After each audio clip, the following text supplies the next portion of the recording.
So, Sparta. Sparta is one of the most famous military societies in world history. Sparta is a city-state in ancient Greece. And you may have heard of Sparta. A movie about Sparta was made called 300. I'm not sure if you guys have seen the movie 300. But 300 is really about 300 Spartan soldiers who are fighting millions, not millions, but hundreds of thousands of Persian soldiers. Persia is invading mainland Greece. They fight at a place called Thermopylae, the Battle of Thermopylae. And this is the pass into mainland Greece. The Greeks have to hold this position if they are to prevent the invasion. Okay? 300 Spartan soldiers, backed by thousands of other Greek soldiers, make a last stand in this pass. They are overwhelmed by the Persian invasion, and rather than run, like most people, the 300 soldiers make a final stand. Their leader is Leonidas, and he tells them, we will fight to the death. They all fight to the death, and they're all massacred. And the Persians take Leonidas' head, cut it off, and put it on a pike to warn the Greeks, we are merciless. Eventually, the Greeks, inspired by the sacrifice of Leonidas, they will repel the invasion and destroy the invaders. So how do we get this culture? Okay? Well, the education system of the Spartans is really interesting. It's really disturbing, actually. So young boys at age 5 and 6, they're taken away from their homes. And they are put in a school run by older boys. Okay, so the older boys are maybe like 10, 11. And so what happens, as you can imagine, is the older boys beat the crap out of the younger boys. Okay? From day one, there's no education. They're not learning anything. All that's happening is the older boys are just beating the crap out of the younger boys. But because this is happening, we call this like hazing, okay? And this happens actually a lot among fraternities and sports teams. When they're getting the crap beaten out of them, it builds solidarity. It builds brotherhood. So these young boys who are 5 and 6, they learn to love each other because only by helping each other can they survive the brutality. Okay? Then what happens is when they become 11, 12, 13, when they hit puberty, this is really interesting, they become mentored. Okay? Mentored by an older soldier, an older Spartan soldier who's maybe 28, 29, 30. But he has a family. They become lovers. They have sex with each other. And this builds group solidarity. Okay, so during hazing phase, these young boys learn to trust each other. They learn how to bond with each other. During the mentorship phase, these young boys learn to think like in a hive mind, okay? They learn to be part of a larger group. Then when they turn 18, they graduate, okay? And in order to graduate, what they do is this. They have a mission. So the Spartans have slaves called helots, okay? These are just people that they've conquered and who are now work as slaves in the fields for them, okay? They're like serfs. So there are lots of rules governing the helots. An important rule is curfew. So if it's dark at night, you cannot be outside the house. If you are outside the house at night, you could be executed, okay? So as a graduation mission, these young soldiers hide in the fields at night, okay? They hide in the fields and they wait for the sun to go down. So it's now dark. And they look for helots to come back because they're late. And what they'll do is they'll sneak up behind the helots and cut their throats. Okay, this is basically sacrifice. Okay, human sacrifice. So the Spartans did this as well. It's a very common thing. And what this does is it builds group cohesion, leading to synchronicity. There are thousands of city-states in Greece. Only Sparta did this. And it made everyone think Sparta was disgusting. Everyone hated Sparta. But it kept Sparta unified. And it made Sparta into the dominant military power in Greece at that time. Okay? what happened then is Thebes, another city-state in Greece, they would copy the Spartan system, okay? But they made it voluntary. So so in Sparta, you have to be an elite to be part of the system. But in Thebes, anyone could join the system, okay? And they call the system the Sacred Band.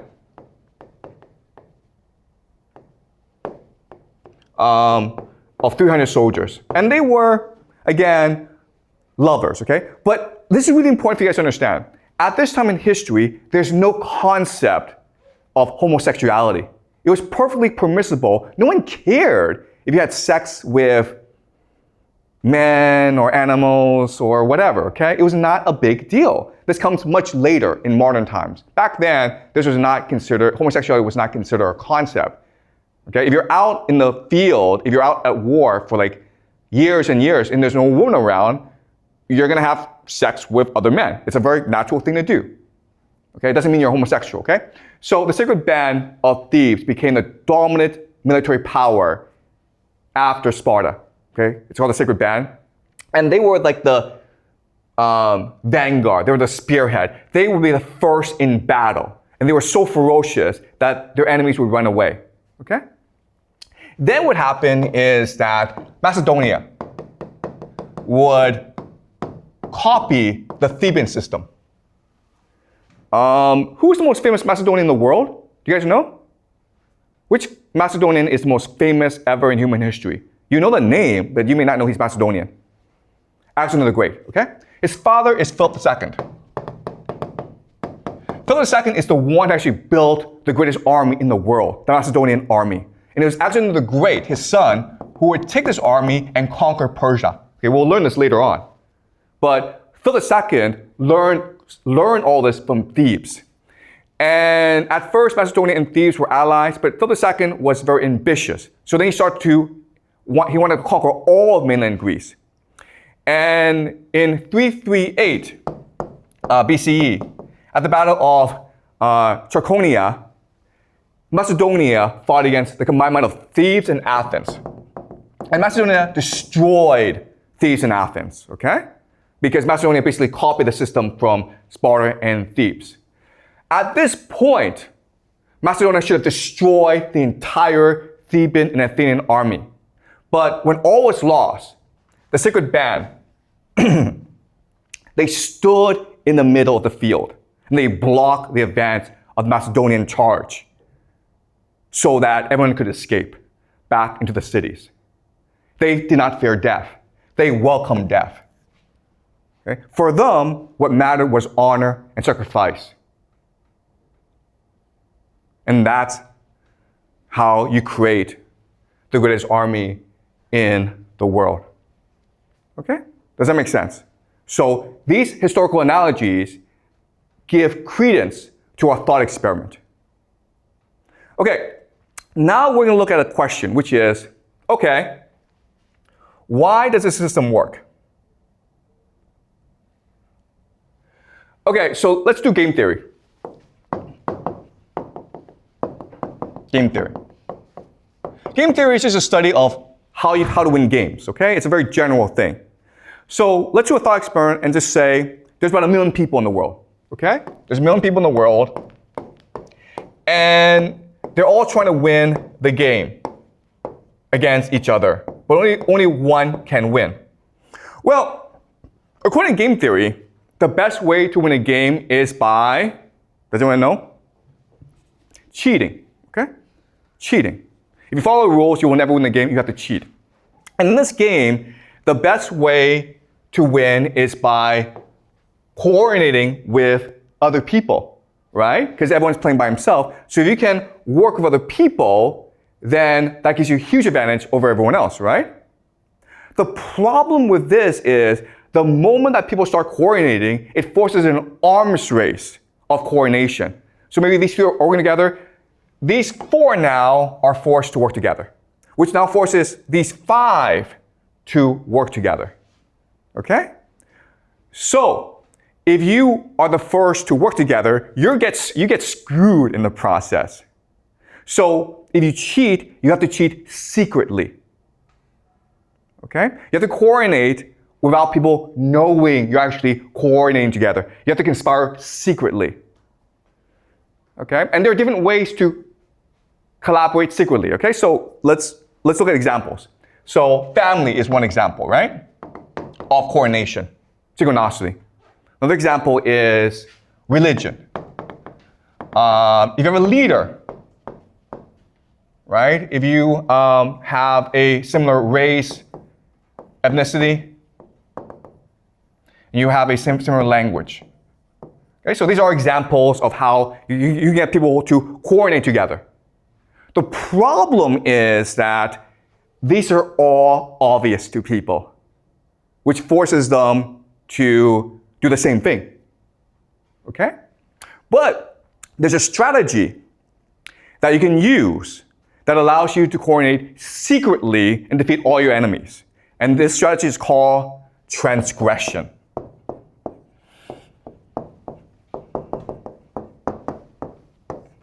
Transgression. The breaking of taboos, the breaking of social norms, the breaking of social laws. Transgression. Okay, so let's study this concept.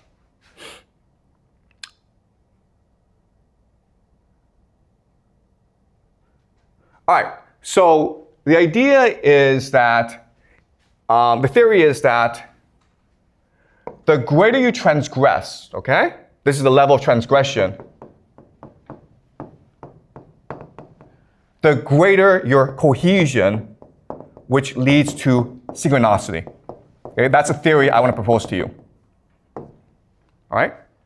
So, transgression, I mean, it's a very simple idea. You're breaking the rules, right? You're cheating. And therefore, everyone wants to put you in prison.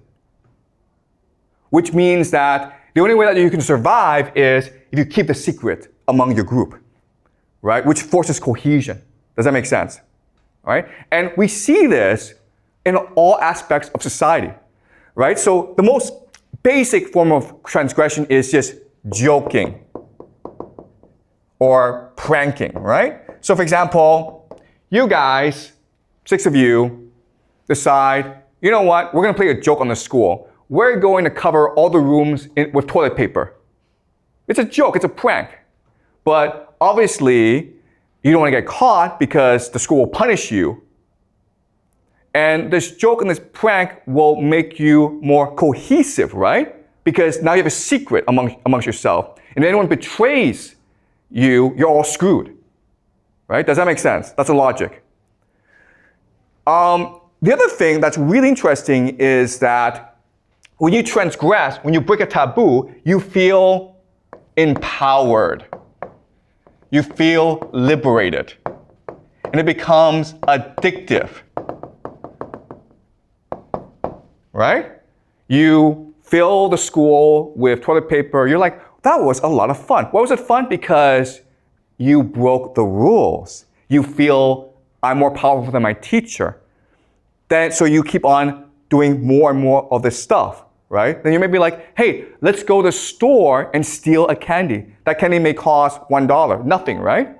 But you try it and you are terrified. You're seized by doubt. You're seized by fear. Sorry, so this is the sound that tells us that we should go on break, but again, we don't go on break in this class, okay? So I apologize. We're not taking a break. We keep on going, okay? But that's what the sound is. Okay, so you're terrified because your mother, your teachers, everyone told you stealing is bad, right? But when you actually go and do it, how do you feel? You feel energized. You feel liberated. You feel empowered. And if your friends were with you, the friendship becomes much more unified, much more cohesive, much more synchronized. Does that make sense? And now you want to like, let's break more rules. Let's see what happens if we break more and more rules. And you keep on going because it's addictive. And ultimately, there's a transgression that is the ultimate taboo, which is what? You guys know? Yeah, right? This. Right? Can you think of a more worse transgression than this? That's why they do it. because it feels empowering. It releases energy. They do it because they believe that when you do this, it releases divine energy. And when you actually do it, okay, guys, I'm not telling you to go do this, okay? Please do not do this, okay? And please remember, okay, this is evil. We should not be doing this. But when you actually go and do it, those who can do it, they feel as though they are now inundated, that now they are now filled with divine energy. They found the secret of the universe. They found the ultimate power in the world. Another transgression, which is not as bad, but pretty bad, is the idea of incest, right? And there are secret societies out there, guys, that do this. And you know what, guys? I hate to tell you this, okay? But they do it in public in front of everyone else, because that creates both group unity, synchronicity, and it releases in their minds divine energy. They have now access to God. If you want to know what secret societies do, well, yeah, this and this, okay?